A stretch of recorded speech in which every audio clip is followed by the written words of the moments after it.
அன்பான தெய்வ பிள்ளைகளே, இந்த இரவு தியானம் என்ற நிகழ்ச்சியின் மூலமாக உங்களை மறுபடியுமாக சந்திப்பதில் பெரும் மகிழ்ச்சி அடைகிறேன். இன்றைய இரவு தியானத்துக்கு எடுத்துக்கொள்ளப்பட்ட வேத வசனம் சங்கீதம் 4:1 முதல் 5 வரைக்கும் உள்ள வேத வசனங்கள். என் நீதியின் தேவனே, நான் கூப்பிடுகையில் எனக்கு செவிகொடும். நெருக்கத்தில் இருந்த எனக்கு விசாலம் உண்டாக்கினீர். எனக்கு இறங்கி என் விண்ணப்பத்தை கேட்டருளும். மனுபுத்திரரே, எதுவரைக்கும் என் மகிமையை அவமானப்படுத்தி வீணானதை விரும்பி பொய்யை நாடுவீர்கள்? பக்தி உள்ளவனை கர்த்தர் தமக்காக தெரிந்து கொண்டார் என்று அறியுங்கள். நான் கர்த்தரை நோக்கி கூப்பிடுகையில் அவர் கேட்பார். நீங்கள் கோபம் கொண்டாலும் பாவம் செய்யாதிருங்கள். உங்கள் படுக்கையிலே உங்கள் இருதயத்தில் பேசிக்கொண்டு அமர்ந்திருங்கள். நீதியின் பலிகளை செலுத்தி கர்த்தர் மேல் நம்பிக்கையாயிருங்கள். இந்த சங்கீதமானது சங்கீதக்காரனாகிய தாவீதால் எழுதப்பட்ட சங்கீதம்.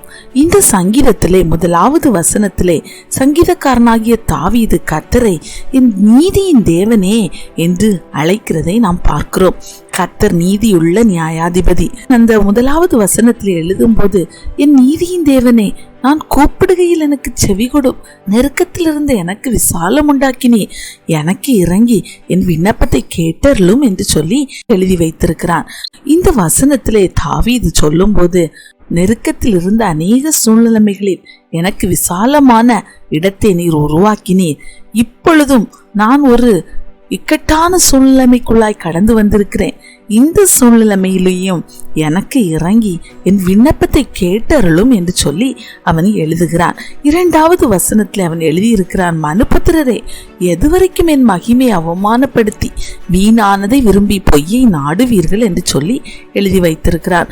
அவன் தன்னை சுற்றிலும் இருந்த அந்த கூட்டத்தாரை பார்த்து சொல்லுகிறான், மனுபுத்திரரே, எதுவரைக்கும் என்னுடைய மகிமையை அவமானப்படுத்துவீர்கள்? எதுவரைக்கும் வீணான காரியங்களை விரும்பி பொய்யை நாடுவீர்கள் என்று சொல்லி தன்னை சுற்றி இருக்கிறதான ஜனங்கள் செய்கின்ற காரியங்களை குறித்து அவனுக்கு விசனமாக இருந்தது. ஆகவேதான் அவன் சொல்லுகிறான், நீங்கள் எதுவரைக்கும் என்னுடைய மகிமையை அவமானப்படுத்துவீர்கள் என்று சொல்லி அவன் கேட்கிறான். 3வது வசனத்திலே, பக்தி உள்ளவனை கர்த்தர் தமக்காக தெரிந்து கொண்டார் என்று அறியுங்கள்.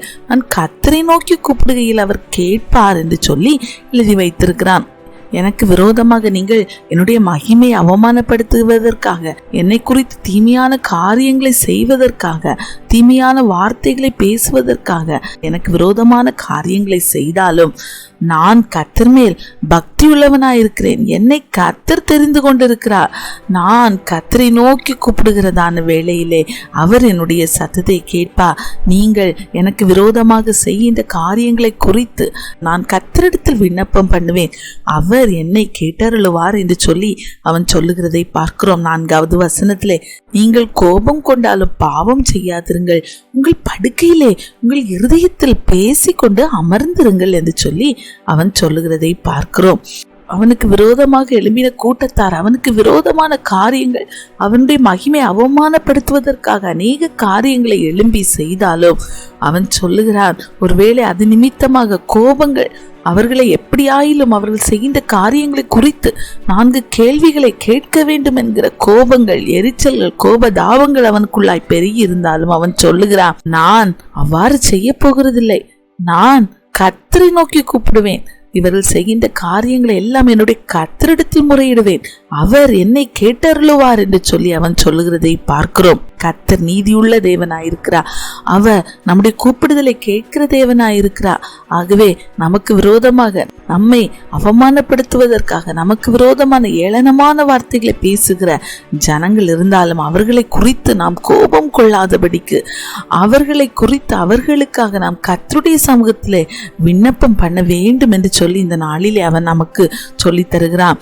அவன் சொல்லுகிறான், உங்கள் படுக்கையிலே உங்கள் இருதயத்தில் பேசிக்கொண்டு அமர்ந்திருங்கள் என்று சொல்லி சொல்லுகிறதை பார்க்கிறோம். மற்றவர்கள் நமக்கு விரோதமாக செய்கின்ற காரியங்களை குறித்து நாம் படுக்கைக்கு செல்வதற்கு முன்பாக அவைகளை எல்லாவற்றையும் நினைத்து பார்த்து அவர்களை குறித்து கோபம் கொள்ளாமல், அதன் நிமித்தமாக நாம் பாவத்தை சம்பாதிக்காமல், அவர்களை குறித்து நாம் கர்த்தருடைய சமூகத்திலே, நம்முடைய நீதியின் தேவனாகிய கர்த்தருடைய சமூகத்திலே நம்முடைய விண்ணப்பங்களை ஏறெடுக்கிறதான வேளையிலே அவர் நிச்சயமாக நம்முடைய விண்ணப்பங்களுக்கு செவி கொடுக்கிற தேவனாய் காணப்படுவார். அவர் செவி கொடுத்து நம்மை விசாலமான இடத்திலே கொண்டு வைக்கிற தேவனாய் காணப்படுகிறார்.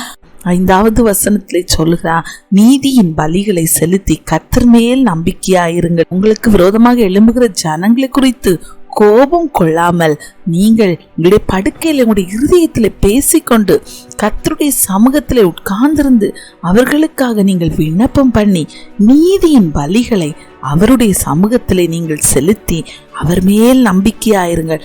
அவர் உங்களுடைய காரியத்தை பொறுப்பெடுத்துக் கொள்வார். உங்களுக்கு விரோதமாக எவ்வளவு சத்ருக்கள் எழும்பினாலும் நீங்கள் கர்த்தருடைய சமூகத்திலே உங்களுடைய முறையீடுதலை தெரிவிக்கிறதான வேளையிலே கர்த்தர் உங்களுக்காக யுத்தம் பண்ணுவார்.